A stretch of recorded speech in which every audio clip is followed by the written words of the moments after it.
जय श्री राम। जब प्रभु श्री राम ने रावण का अंत कर दिया और उनका वनवास के पश्चात अयोध्या आगमन हुआ, इसके पश्चात बड़ी ही धूमधाम से उनका राज्याभिषेक किया गया और उन्होंने प्रतिज्ञा ली कि अब से उनका कोई भी निजी जीवन नहीं है। वे हर कार्य अपने प्रजा के हित के लिए ही करेंगे। उनकी प्रजा किसी भी समय उनके सामने अपने दुख और समस्याएं लेकर आ सकती हैं और न्याय मांग सकती हैं।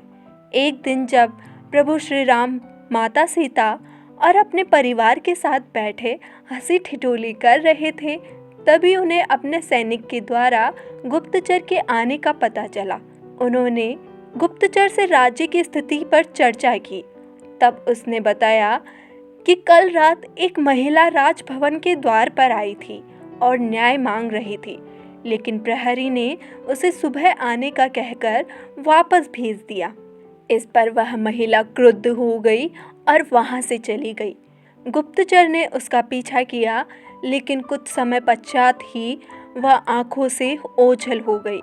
इस पर प्रभु श्री राम भी रुष्ट हो गए और आर्य सुमंत से इसके बारे में प्रश्न किया और उन्होंने कहा कि ऐसी घटना फिर से घटित नहीं होनी चाहिए।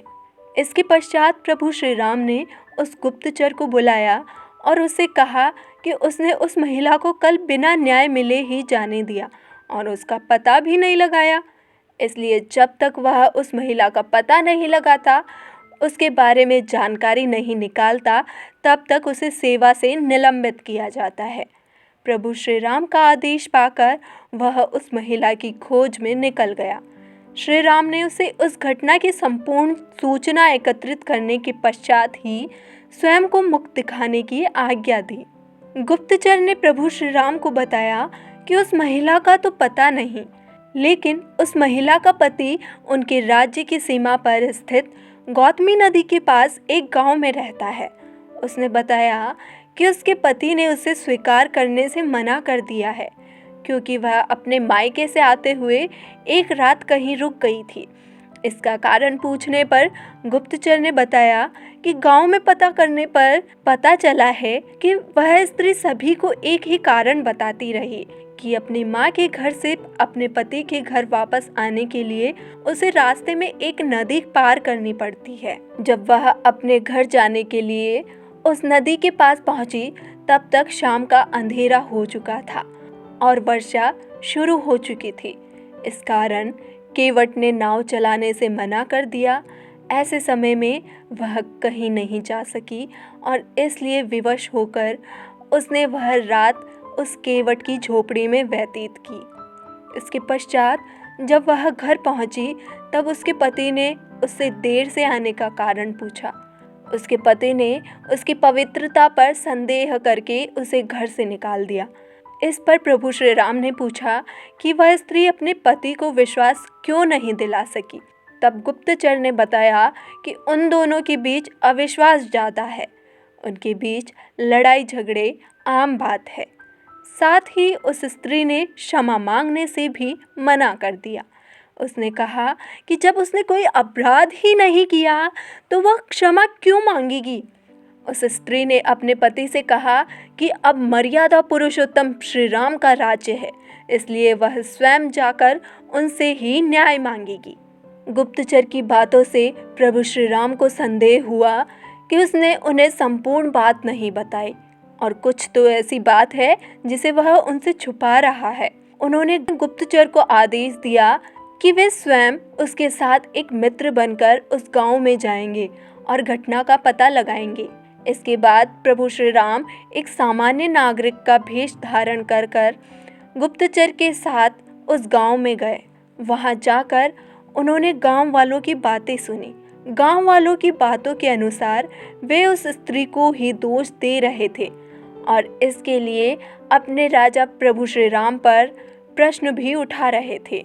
उन्होंने प्रभु श्री राम के द्वारा माता सीता को अपनाने पर भी प्रश्न उठाया, क्योंकि रावण के महल में इतने दिन रहने के पश्चात भी उन्होंने सीता को अपना लिया।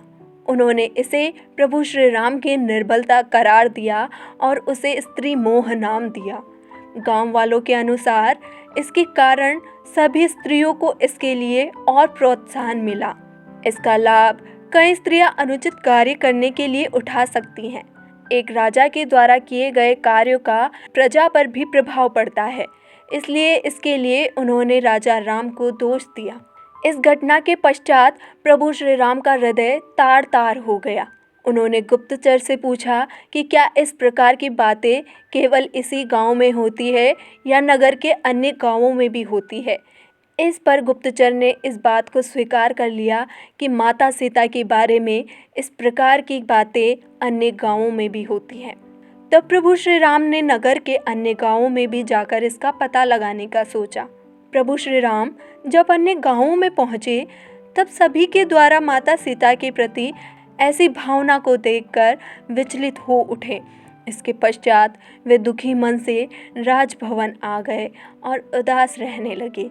भगवान श्री राम को इस प्रकार दुखी देखकर माता सीता का मन भी उदास हो गया, लेकिन प्रभु श्री राम ने उन्हें कुछ नहीं बताया।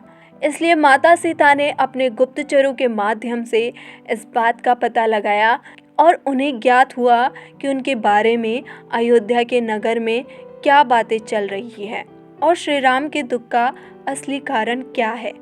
संपूर्ण बात को जानने के बाद माता सीता ने ही स्वयं यह कठोर निर्णय लिया और वन में चली गई।